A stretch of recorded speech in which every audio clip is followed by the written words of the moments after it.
ሰላም ጤና ይስጥልን ውድ ሀገሬ ቴሌቪዥን ተከታታዮቻችን እንደምን ሰነበታችሁ። ይህ ሀገሬ ቴሌቪዥን ከኢትዮጵያ ሴቶች መጠለያ ጥምረት ጋር በጋራ በመሆን ወደ እናንተ የሚያደርስላችሁ ስለሷ የተሰኘው ፕሮግራማችን ነው። በዛሬው ፕሮግራማችን እንግዲህ ጾታዊ ጥቃት የደረሰባቸው ሰዎች ምን አይነት ድጋፎችን ወይም ደግሞ እገዛዎችን ማግኘት አለባቸው፣ ህጉስ ምን ይላል፣ በምን መንገድ ነው የሚያግዛቸው ህጉስ የሚለውን ነገር ወደ እናንተ የምናደርስ ይሆናል። ፕሮግራሙን እንድትከታተሉ ጋበዝኳችሁ። ከኔ ጋር መጨረሻ ላይ ተመልሰን እንገናኛለን። እንግዲህ ይሄ ነገር በስነ ስርዓት ታክሞ በስነ ስርዓት ሴት ሂል ካላረገች እንዲሁም ደግሞ ኢኮኖሚካሊ ኢምፓወርድ ካልተደረገች ስራ አጥ ሆና ልትቀር ትችላለች፣ ራሷንም ልታጠፋ ትችላለች። እንዲሁም ደግሞ ስራ አጥ ልትሆን ትችላለች፣ ራስን የማጥፋት ቶት ሊኖራት ይችላል። እንዲሁም ደግሞ ሜዲካል ህክምናም ካላገኘች ያችልሽ ለተለያዩ ህመሞች ተጋላጭ ልትሆን ትችላለች። ለምሳሌ ኤችአይቪን ጨምሮ ለተለያዩ ሴክሹዋል ትራንስሚትድ ዲዚዝ እንዲሁም ደግሞ የማህፀን ህመሞች፣ ኢንፌክሽኖች፣ ካንሰርን ጨምሮ ለተለያዩ ህመሞች ተጋላጭ ልትሆን ትችላለች። ብዙ አይነት የጤና ችግሮች ሊኖሩ ይችላሉ። በመጀመሪያ ደረጃ አንዳንድ ጊዜ በድብደባ ምክንያት አካላዊ ጉዳት ደርሶባቸው ተሰብረው አካላቸው በተለያዩ ነገራት እንትን ብለው በድብደባ ምክንያት ቆሳስለው ምናምን የሚመጡ ይኖራሉ። አንዳንድ ጊዜ እየደሙም ሊመጡ ይችላሉ። አንዳንድ ጊዜ ከዚሁ ከጥቃቱ ጋር ተያይዞ የተላላፊ በሽታ ወይም ደግሞ ኤስቲአይ የምንለው ሴክሹዋል ትራንስሚትድ ዲዚዝ የምንለውን አይነት ዴቨሎፕ አድርገው የሚመጡ ልጆች አሉ። ብሊድ እያደረጉ እየደሙ የሚመጡ ሴቶች ይኖራሉ። ብዙ አይነት ከዚህ ከጥቃቱ ጋር ተያይዘው የማህፀን ችግር ኖሯቸው የሚመጡ ልጆች አሉ። እነዛን ችግሮች እንዳልኩሽ በጤና አግባቡ ምክንያት ወይም ደግሞ እንደሚያስፈልጋቸው የጤና ትሪትመንት ወይም ደግሞ እርዳታ አይነት ሁሉንም ዲፈረንሺየት አድርገን ወይም ደግሞ በሚገባቸው ልክ የጤና እርዳታውን እንሰጣለን። ግን ብዙ ጊዜ የምናገኛቸው ድብደባ ሊኖር ይችላል፣ ስብራት ሊኖር ይችላል፣ የመድማት ችግር ሊኖር ይችላል። ከዛ ከጥቃት ጋር ተያይዞ ደግሞ ይሄ ከማህፀን ጋር ተያይዞ የሚመጡ ሴክሹዋል ትራንስሚትድ ዲዚዞችን ብዙ ጊዜ ያጋጥማል።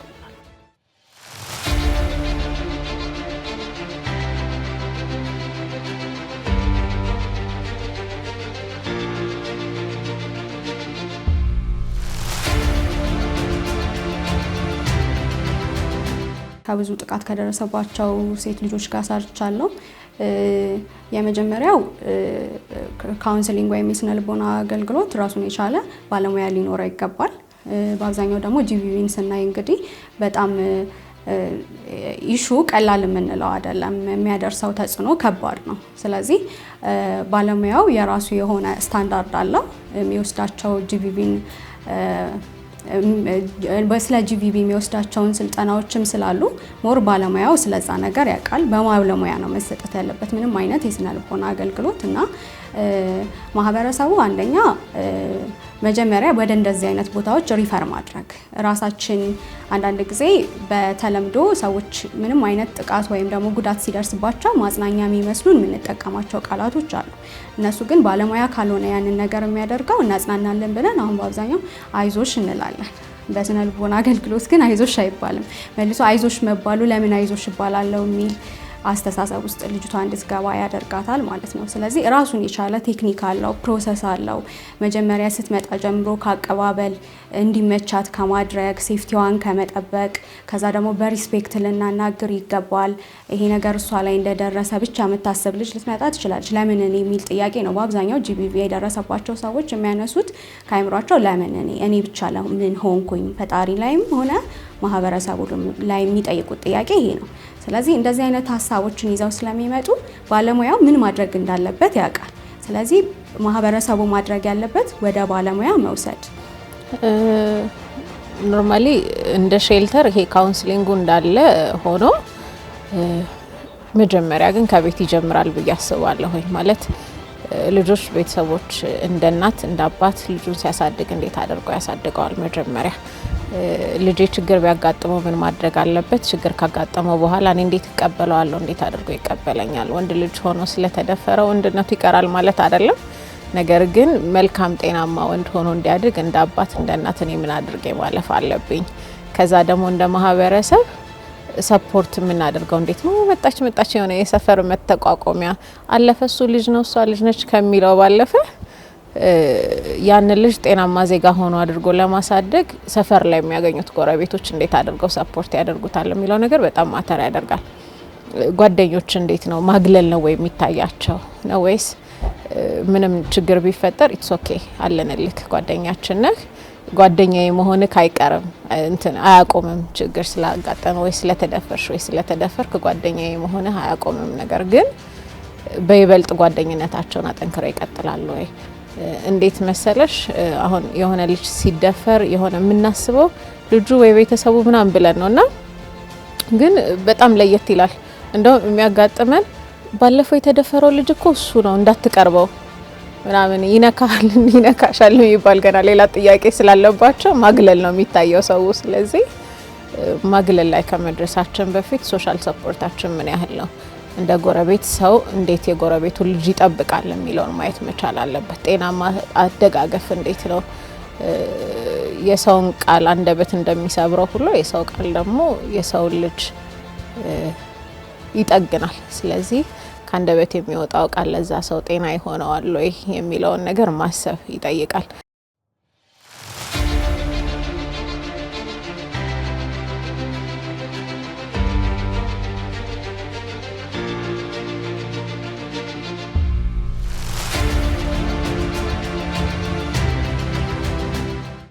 ያው የደረሰባቸውን ነገር ግልጽ ሆነው እንዲነግሩን ሪያሹር ነው የምናደርጋቸው። ምክንያቱም ለምሳሌ አንድ ልጅ የሕክምና ችግሯን ለኔ እየነገረችኝ እያለ ኮንፊደንሻሉ የተጠበቀ እንደሆነ ሚቹዋል ትረስት ዴቨሎፕ እንድታደርግ በመጀመሪያ በደንብ አድርገን ሪያሹር እናደርጋታለን።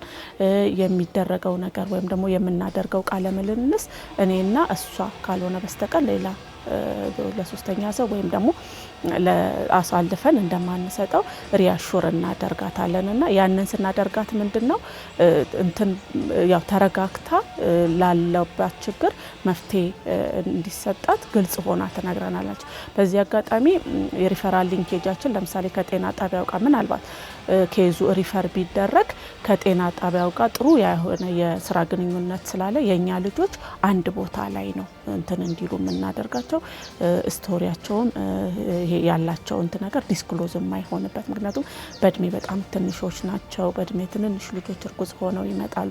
እንደዚህ አይነት ነገርና አካባቢያችን ላይ ወደ ማህበረሰባችን ላይ እንደዚህ አይነት ነገር በጣም እቺ ትንሽ ልጅ እንዴት እንደዚህ ሆነ ምናምን አይነት ነገር ነው የሚሆነውና እነዛን ነገሮች ተረድተውን ጤና ጣቢያው በአንድ ቦታ ላይ ወይም ደግሞ ሰዎች በብዛት የሌሉበት ቦታ እንትናቸው የኛ ልጆች እንዲታከሙና እንትናቸውም ኬዛቸውም ወይም ደግሞ ስቶሪያቸውም እዛው ወደ ሌላ የማይተላለፍበት አይነትና ከዛ በኋላ ያ ሲሆን ምንድነው ልጅቷ ቀስ እያለች እንትን የምትለውን ነገር ትናገራለች ማለት ነው።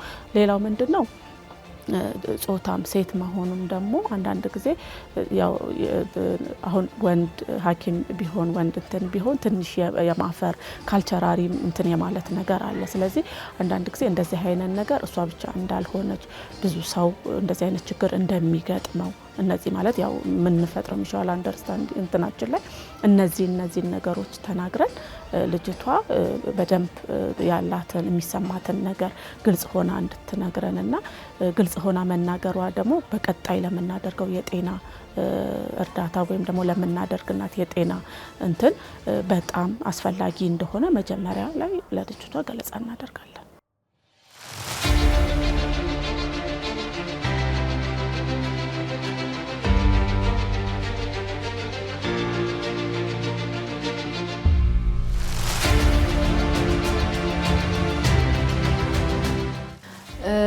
አንድ ጾታዊ ጥቃት የደረሰባት ሴት ወይም ደግሞ ታዳጊ አንድ ሰፖርት ወይም አንድ እገዛ ብቻ ያስፈልጋታል ብለን አናምንም።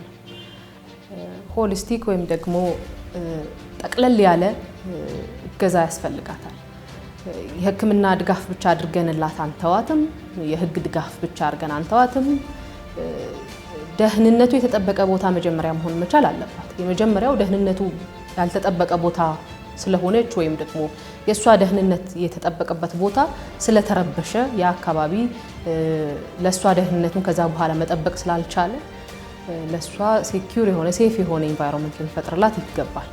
ለምሳሌ እንደ መጠለያ አሁን እኛ እንደምንሰጠው አይነት መጠለያዎችን እዛ ውስጥ ሆና የሕክምና አገልግሎት መጀመሪያ ያስፈልጋታል። ከዛ የስነ ልቦና ድጋፍ ያስፈልጋታል፣ የህግ ድጋፍ ያስፈልጋታል።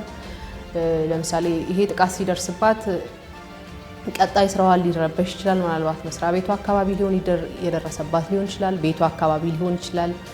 በዚህ በሕክምና ላይ ያለች ስራዋን መቀጠል ላትችል ትችላለች። ስለዚህ የኢኮኖሚክ ኢምፓወርመንት የምንለው ወይም ደግሞ የማብቃት ስራዎች ሊሰሩላት ይገባል። ራሷን እንዴት ነው ተማሪ ከሆነች እንዴት ነው ትምህርቷን መቀጠል የምትችለው የሚለውን ማመቻቸት ይኖርብናል። ሰራተኛም ከሆነች ቀድሞ የነበራትን ድፍረት አቅም በተሻለ ሁኔታ ወይም አትሊስት ቀድሞ በነበራት ደረጃ አስጠብቃ መሄድ እንዴት ትችላለች ብለን እሱን ማገዝ እንዴት እንደምንችል ማሰብ ይኖርብናል። እንደገናም ደግሞ እስካሁንም እየሰራን ያለነው ጠቅለል ያለ ድጋፍ ያስፈልጋታል። ወደ ቤተሰብም ስንቀላቅላት በተለምዶ ይሄ ጥቃት ጾታን መሰረት ያደረገ ጥቃት ተደጋጋሚ ኔግሌክት መደረግ አለ፣ መገለል አለ፣ መገፋት አለ። ስለዚህ ማህበረሰቡ ላይ ምን መስራት አለብን? የግንዛቤ ማስጨበጫዎችን መስራት አለብን። የቤተሰብ ምክር ያስፈልጋታል። በቤተሰቡም ውስጥ ዝቅ ተደርጋ እንዳትታይ ማህበረሰቡንም ቤተሰቧንም የግንዛቤ ማስጨበጫዎች መስራት አለብን። ለእሷ ግን ጠቅለል ያለ እገዛ ያስፈልጋታል።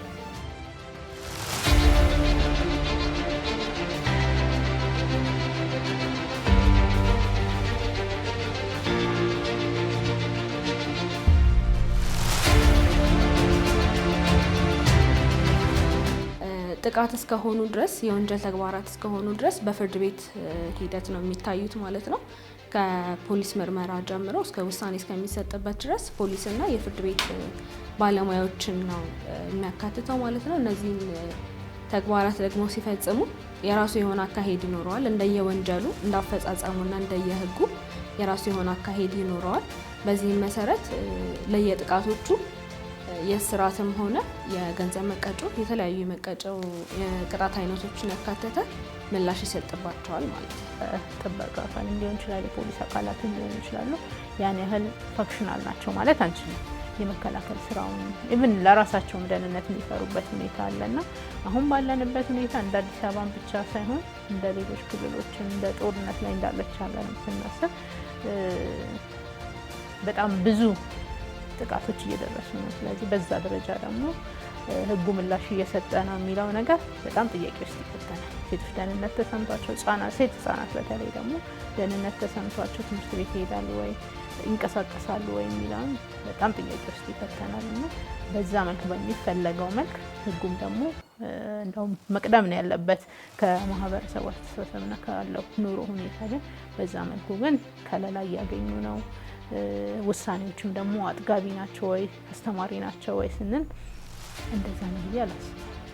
አንዳንድ ጥቃቶች ደግሞ ያልተካተቱ ህጉ ላይ ያልተካተቱ ጥቃቶች አሉ። ስለዚህ እነሱ መከተት አለባቸው። ስነስርዓት ህጋችንን በደንብ ከጥቃት አንጻር ማየት አለብን። የመከላከል አቅሙ ጥቃት እንዳይደርስባቸው ሴቶችን እንዲከላከል የማድረግ አቅሙ አሁንም በጣም ብዙ ስራ ይጠበቅብናል ብዬ አስባለሁ። እንደ ሀገር የቤት ስራ መውሰድ ያለብን ጉዳይ ነው ብዬ አስባለሁ። በዛሬው ፕሮግራማችን እንግዲህ ጾታን መሰረት ያደረገ ጥቃት የደረሰባቸው ሰዎች የህክምና አገልግሎትን ጨምሮ ሌሎች በርካታ ድጋፎች እንደሚደረግላቸው ተመልክተናል ማለት ነው። ከዚህ በተጨማሪ ደግሞ ህጉ ምን ይላል? የህጉ ክፍተትስ ምንድነው? እንዴትስ ማረም እንችላለን? ምን ያህል አመት ቅጣት ይፈረድባቸዋል የሚለውን እንግዲህ ከፕሮግራሙ የተከታተልነውን ይመስል ነበረ። አንድ ሰው በሰዎች ላይ ጾታዊ ጥቃትን ከፈጸመ እስከ 25 አመት የሚደርስ ጽኑ እስራትን እንግዲህ እንደሚያስቀጣም ከፕሮግራሙ ለማየት ችለናል ማለት ነው። የዛሬው ፕሮግራማችን ይህንን ይመስል ነበረ። በቀጣይ በሌሎች ርዕሰ ጉዳዮች እስከምንገናኝ ድረስ መልካም ጊዜ